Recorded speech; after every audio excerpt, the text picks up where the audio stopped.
Sacred classes में मैं अमलेश कुमार सिंह एक बार पुनः स्वागत करता हूं आपका। प्रथम अंक आप सबने देख लिया होगा, ऐसी हमारी आशा है, उम्मीद है।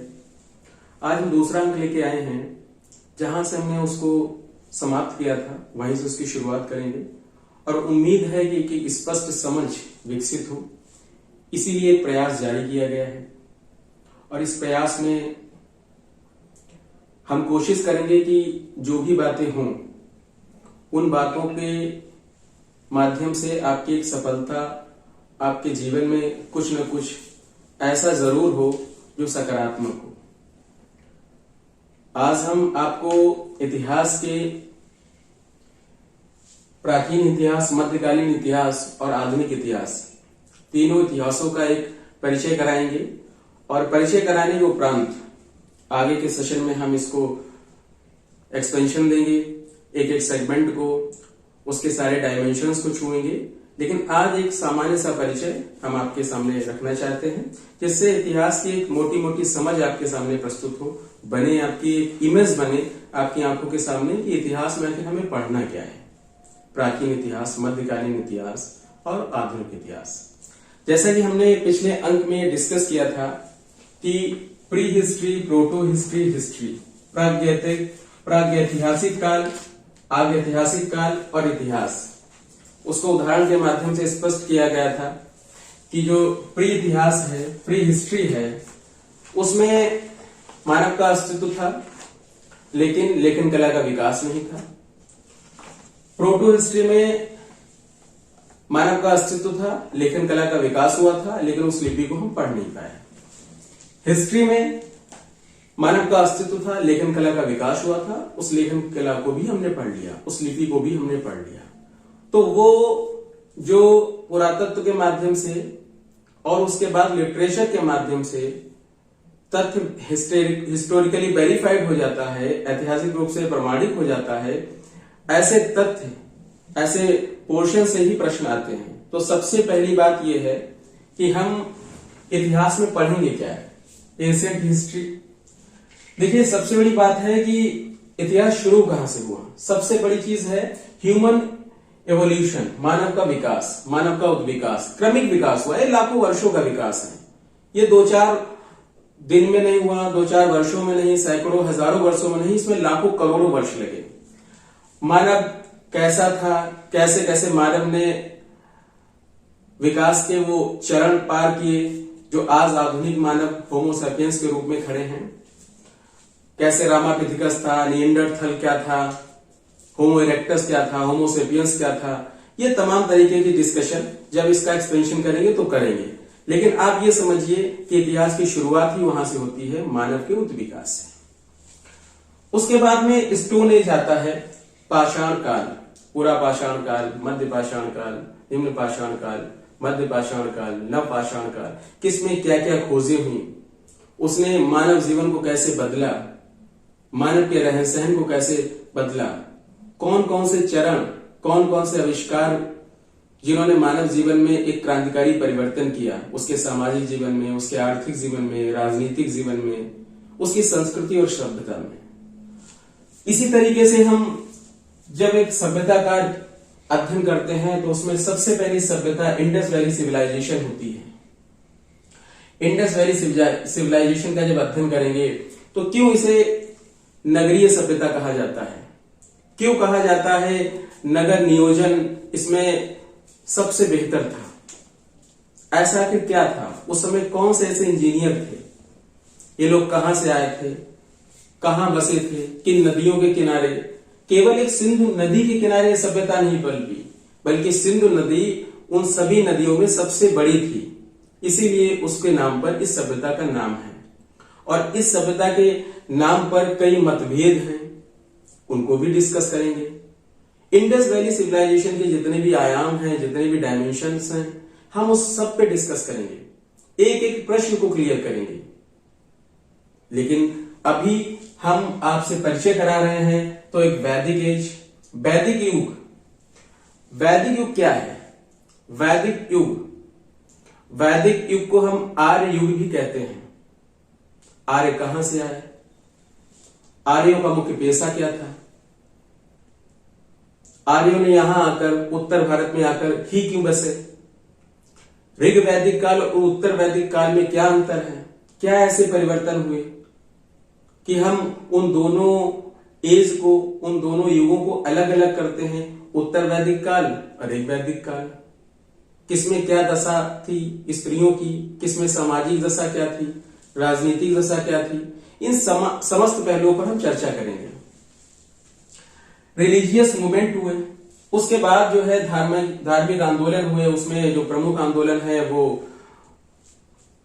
आप बौद्ध धर्म के नाम से जानते हैं, जैन धर्म के नाम से जानते हैं, जिन्होंने वैदिक जो भी सिद्धांत थे, वैदिक ग्रंथ थे, अरण्यक थे, ब्राह्मण थे, वेदांत थे, उनको चुनौतियां दी।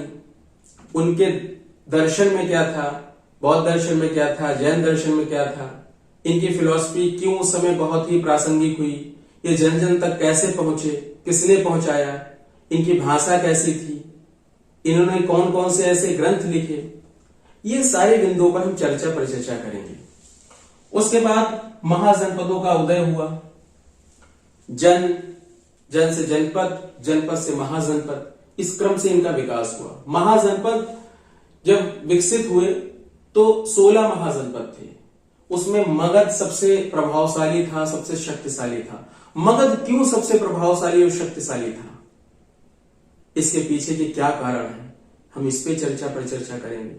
मगध ही क्यों जीता, अन्य 15 क्यों नहीं जीते, उनमें से कोई क्यों नहीं जीता, मगध ही क्यों जीता, हम इस पे चर्चा पर चर्चा करेंगे। उसके बाद में हम इसी को महाजनपदों का उदय या मगध, इसी को हम प्री मौर्य पीरियड कहते हैं या प्राक मौर्य काल कहते हैं। उसके बाद मौर्य काल आता है। मौर्य काल में शक्ति केंद्रित होती है, एक सम्राट के हाथ में शक्ति होती है, उसका जो सत्ता का केंद्र होता है, जो क्षेत्र होता है, बहुत व्यापक होता है। उसके बाद बाहरी आक्रमण होता है। मौर्य काल जो केंद्रीकृत था वो विकेंद्रीकृत हो जाता है। उसके बाद उत्तर मौर्य काल आता है। उत्तर मौर्य काल में क्षेत्रीय छोटे छोटे प्रांत वंश उदय होते हैं। उसके बाद गुप्त काल में प्रभावशाली शासक होते हैं, वो उन सारे क्षेत्रों को जीतता है या अपने साथ संधि करने को विवश करता है अपनी योग्यता के, अपने नेतृत्व के बल पर, और धीरे धीरे गुप्त काल भी एक केंद्रीकृत सत्ता के रूप में स्थापित होता है। उसके बाद में गुप्त काल में भी बाहरी आक्रमण होते हैं और अयोग्य शासक आते हैं। किन कारणों से ये केंद्रीकृत और विकेंद्रीकृत की व्यवस्थाएं हो रही हैं, इन सब पहलुओं पर हम चर्चा करेंगे। उत्तर गुप्त काल में फिर एक बार विकेंद्रीकरण होता है। छोटे छोटे वंशों का उदय होता है, छोटी छोटी क्षेत्रीय शक्तियों का उदय होता है, कैसे वो आपस में लड़ते हैं और फिर कैसे केंद्रीकरण होता है। उसके बाद त्रिपक्षीय संघर्ष कन्नौज को लेकर होता है। कन्नौज का युद्ध, इसमें प्रतिहार होते हैं, पाल होते हैं, राष्ट्रकूट होते हैं, उसमें प्रतिहार ही क्यों जीतते हैं और ये युद्ध क्यों होता है, यह युद्ध इतिहास की दृष्टि से क्यों महत्वपूर्ण है। उसके बाद हम दक्षिण का इतिहास पढ़ेंगे, जिसमें मुख्य रूप से संगम साहित्य पढ़ेंगे। दक्षिण के इतिहास में भी बहुत ढेर सारी बातें हैं जिनको हम जब एक्सपेंशन देंगे तो उसमें डिस्कस करेंगे। मध्यकालीन इतिहास, सबसे बड़ी चीज यह है कि जब हम प्राचीन इतिहास से मध्यकालीन इतिहास की तरफ जाते हैं तो ये नहीं कि आज रात 12 बजे से मध्यकालीन इतिहास हो जाता है। ये क्रमिक विकास है, इसके बीच में बहुत बड़ा संक्रमण काल रहता है। मध्यकालीन इतिहास में जब हम पढ़ेंगे तो प्रथम मुस्लिम अरब आक्रमणकारी कौन सा, उसने 711 में आक्रमण किया। उसके बाद कौन महमूद गजनबी था, कौन मोहम्मद गौरी था, उसका कौन सा गुलाम था जिसके नाम पर कुतुबुद्दीन ऐबक वंश की स्थापना हुई। 1206 में उसने दिल्ली सल्तनत की स्थापना की। उसमें भी कई वंश थे जिन्होंने राज्य किया, जिसमें जो है गुलाम वंश या मामलूक वंश, इसको अलवरी वंश भी कहते हैं, फिर खिलजी वंश, तुगलक वंश, सैयद वंश, लोधी वंश। करीब करीब 300 वर्ष के आसपास इन्होंने शासन किया। और उसके बाद पानीपत का प्रथम युद्ध 1526 में होता है और सत्ता का परिवर्तन होता है। बाबर आता है नई युद्ध नीति के साथ, नई सेना के साथ, नए जोश के साथ, और उसने यहां की परंपरागत जो युद्ध नीति थी उसको चुनौती दी और उस पर विजयी हुआ। उसके बाद उसने मुगल काल की स्थापना की मुगल वंश की स्थापना की। मुगल वंश में भी ढेर सारे शासक हुए हैं। बाबर ने स्थापना की, बाबर, फिर हुमायूं, फिर कुछ समय के लिए हुमायूं और शेरशाह का आक्रमण होता है, लड़ाई होती है आपस में और शेरशाह जीत जाता है। फिर वो सूरी वंश की एक स्थापना करता है। कुछ समय के लिए वो सत्ता से बाहर रहता है हुमायूं फिर सत्ता में आता है। कुछ ही वर्षों बाद उसकी मृत्यु हो जाती है। उसके बाद अकबर आता है। अकबर के बाद ये क्रम जारी रहता है। अकबर के बाद जहांगीर, जहां के बाद शाहजहां, शाहजहां के बाद औरंगजेब तक जो मुगल काल था बहुत प्रभावशाली था, बहुत शक्तिशाली था। 1707 में औरंगजेब की जब मृत्यु हो जाती है, उसके बाद के जो उत्तराधिकारी होते हैं वो काफी हद तक कमजोर होते हैं, अयोग्य होते हैं। उनमें वो बात नहीं होती है कि वो मुगल काल की जो खोई हुई प्रतिष्ठा थी उसको पुनः प्राप्त कर पाए, उस सत्ता को मजबूती दे पाए और उसको अखिल भारतीय स्तर पर, राष्ट्रीय स्तर पर एक मजबूती दे पाए और चुनौती देने वाली शक्तियों को करारा जवाब दे पाए। उसके बाद में हम देखते हैं 1707 के बाद में यूरोपीय शक्तियों का आगमन शुरू हो जाता है। पहले ही वो धीरे धीरे पैर पसारना शुरू करती हैं और उसमें भी फ्रेंच है, डच है, पुर्तगाली हैं, ब्रिटिश हैं, तमाम तरीके की ऐसी यूरोपीय शक्तियां आनी शुरू हो जाती हैं और धीरे धीरे वो व्यापार के नाम पर राजनीतिक रूप से भी सक्रिय हो जाती हैं और क्षेत्रों को हथियाना शुरू कर देती हैं। और जो यहाँ की भारत की या भारत के भूखंड की जो वंश परंपरा थी या मुगल काल था, मुगल काल के जो अयोग्य उत्तराधिकारी थे उनसे संधि करके कैसे कैसे अपने व्यापार को बढ़ाते हैं, इन सब बिंदुओं पर विस्तृत चर्चा होगी। प्लासी का युद्ध होता है, उसमें अंग्रेज विजयी होते हैं। 1764 में फिर अंग्रेज विजयी होते हैं। ये दो युद्ध इतने महत्वपूर्ण हैं, इन युद्धों ने ये सिद्ध कर दिया कि ब्रिटेन की सत्ता भारत में स्थापित होना तय है। इसमें कोई दो राय नहीं थी। उसके बाद उन्होंने भारतीयों का शोषण करना शुरू किया और इतना शोषण किया जिसकी कल्पना हम नहीं कर सकते हैं।